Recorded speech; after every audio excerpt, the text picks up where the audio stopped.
What's up guys, it's CJ from smartktat.com. Verizon Wireless sent over a couple of Android smartphones for us to review. No, the Galaxy Nexus is not among them, but they are two of the hottest devices in Big Red's lineup right now. Of course, I'm referring to the razor-thin Motorola DROID RAZR and the Htc Resound with Beats audio technology. In this video, we'll be unboxing the DROID RAZR, but definitely stay tuned for another video covering the Resound. I'll give you a little sneak peek of that. Lift up the cover here. And there we go, we have the iBeats headphones and the Resound sitting in the middle. I like the red accents on the buttons, but more on that later. So let's bring in the DROID RAZR packaging to the middle.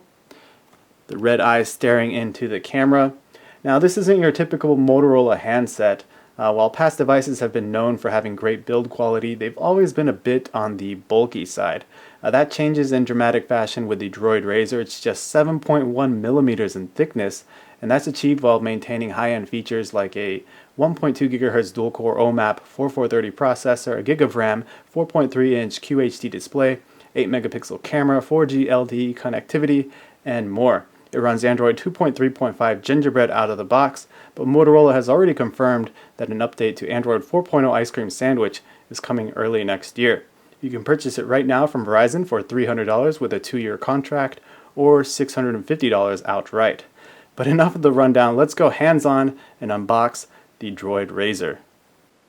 Okay, so let's dig in. I'm going to pull off the outer sleeve to reveal the compact box. I like the black on black lettering, and it also has this nice soft touch coating. Let's pull off the lid, and there it is, the Motorola DROID RAZR.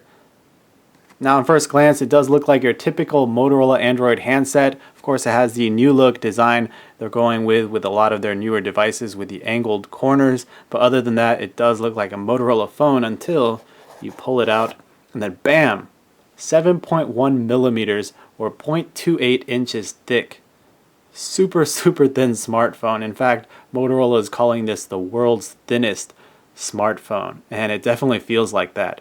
I don't know about you guys, but I was super surprised when Motorola announced the measurements at their launch event, and that's because most of their phones are pretty thick, but this is definitely a pleasant surprise. If you flip it over, you get another surprise, a pleasant surprise at that. The backplate is actually made out of Kevlar fibers, so it should be pretty resilient to damage, and plus it also looks cool, you gotta admit that. In case you're wondering, the front display is made out of Gorilla Glass, so it should have some good strength to it, and water repellent nano coating protects the front, back, and the internals of the device. So I would expect this to be more durable than your average handset. So let's give it the old shake test, see if anything rattles. No, it seems pretty solid, and that's because it is made out of a solid body here. You can't remove the battery. There's no battery cover. It's all just one piece, which is really nice. Unfortunately, there are some downsides to that. I'll talk about that a little bit later on. But let's go ahead and power on the device. And I'll leave that booting up in the background so you guys can see the boot animation. I know you guys like that. Motorola always has these nice little boot animations. So let's check out what else is inside the box. We have our 4G LTE SIM card that should be pre-installed. Yep. We have our usual micro USB to USB charge and sync port or cable. Manuals. We don't need to see that. Then we have our charger power brick. Interesting to see that this has a dual USB charging capability. So that's kind of nice. Put that aside. So that was the box contents. It looks like it's already booted up, and it actually has a new lock screen here. So we can toggle through sound profiles, we can launch directly to the camera or unlock the device. So this has a 4.3-inch Super AMOLED Advanced display at QHD resolution. It's interesting that they switched over to Super AMOLED Advanced instead of going with the LCDs that they've been using on the DROID 3, DROID X2, DROID Bionic. Keep the list going, but definitely looks nice as far as first impressions go. So that's 960 by 540 in resolution, and it has a pixel density of 256 pixels per inch. I think now is a good time to bring out some other devices to compare it to. I teased the HTC Resound a little bit earlier. Let's go ahead and put it next to the DROID RAZR. So here we go. Now the HTC Resound has a 4.3-inch 720p HD Super LCD display with 342 pixel density. Unfortunately, that does come at a cost when it comes to size. Turn it to its side. The Resound is 13.65 millimeters in thickness, so it's a thick device. It's almost double that of the DROID RAZR. I don't know if you can tell just how thick, or the difference in thickness. So that's the HTC Resound. Move that down to the side. Let's go ahead and bring up the HTC Evo 3D. Turn this display back on. The HTC Evo 3D has a 4.3-inch Super LCD QHD display, and it's 12 millimeters in thickness. Side to side. So nothing can compare to the DROID RAZR, it seems. And here's a thin smartphone with the Samsung Galaxy S2 Epic 4G Touch. Now this one has a 4.52-inch Super AMOLED Plus display. It's of WVGA resolution though, and it's 9.59 millimeters thick. So let's see how close this gets in terms of thickness. There we go. So a little better, but definitely thicker than the DROID RAZR. Put that off to the side. And finally, we have the Google Nexus S. Now, the DROID RAZR obviously dwarfs this phone, and the Nexus S has a 4-inch WVGA Super AMOLED display, and it's 10.8 millimeters thick. Quick look at that. So much thicker there. Alright guys, so let's get more personal with the DROID RAZR. As you can see, we're zoomed into the upper portion of the screen. On the left we have our usual lights and sensors. In the middle there's an earpiece speaker grill, and above that there's a little metal piece with the Motorola branding on it. Let's go ahead and let the light reflect off of there. Now this looks a little misplaced, but I'm not going to complain as long as it stays on and doesn't fall off.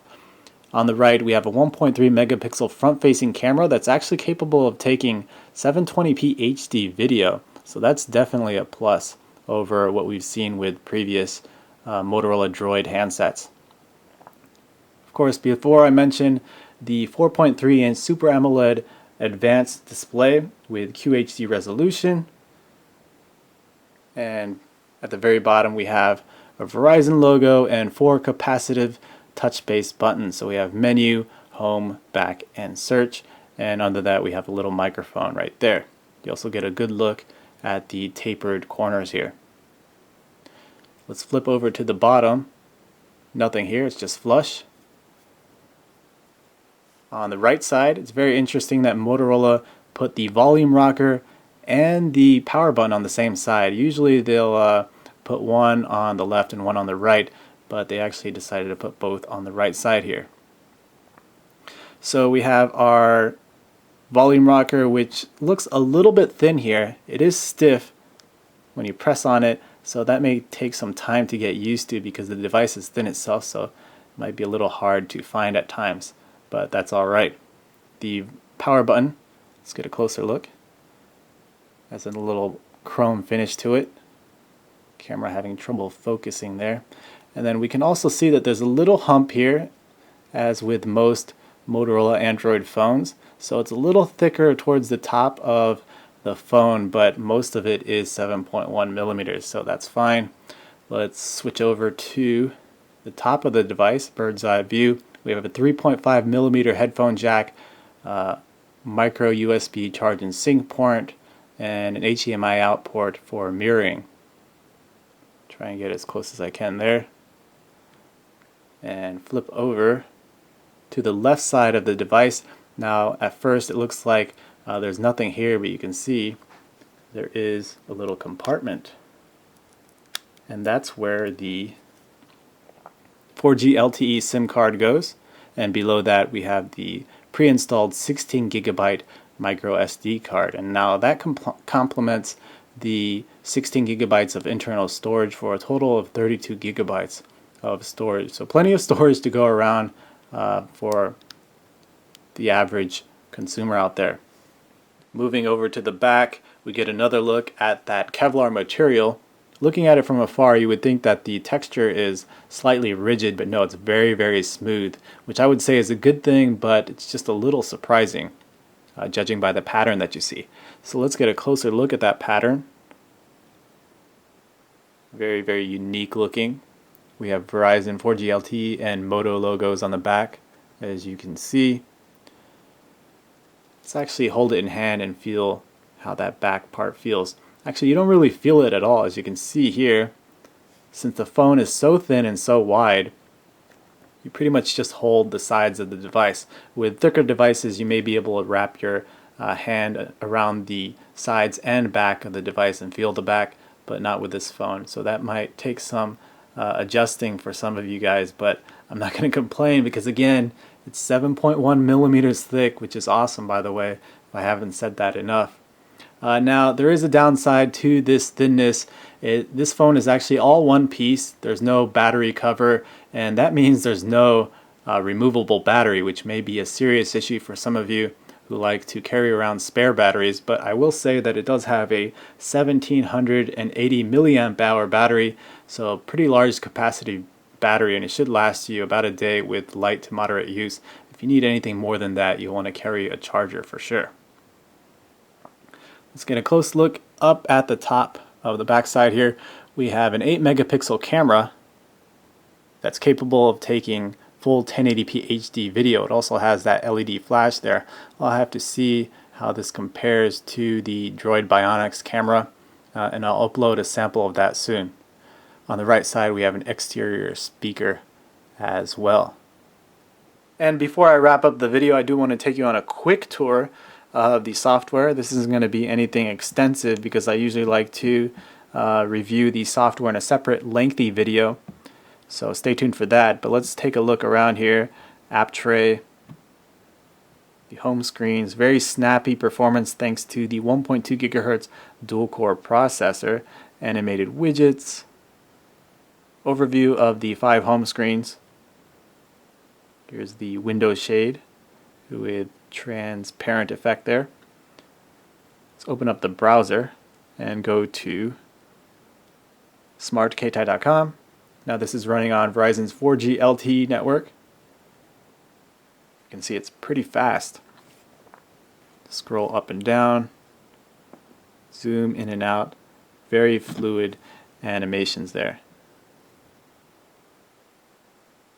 So again, this was the unboxing, hardware overview, and first impressions of the Motorola DROID RAZR. A lot more coverage to come on this device, as well as the HTC Resound. So subscribe to our channel if you haven't yet, and as usual, please comment, rate, and share this video if you liked it. Thanks for watching.